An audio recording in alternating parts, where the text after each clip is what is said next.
Hello all! ఈరోజు నేను మన ట్రెడిషనల్ స్వీట్ కజ్జికాయలు చేశాను. నేను ఫస్ట్ టైం ట్రై చేసిన రెసిపీస్‌లో పర్ఫెక్ట్‌గా వచ్చింది ఈ రెసిపీనే.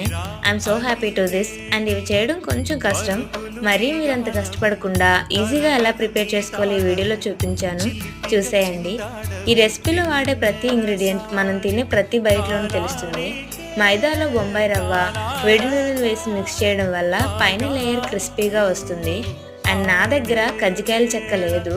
చపాతీని గుండ్రంగా కట్ చేసుకొని మధ్యలో స్టఫ్ని పెట్టి అంచులు వాటర్ అంటించుకొని క్లోజ్ చేసి ఫోర్క్తో ఘాట్లు పెట్టుకొని ఆయిల్లో డీప్ ఫ్రై చేసుకుంటే అయిపోతుంది.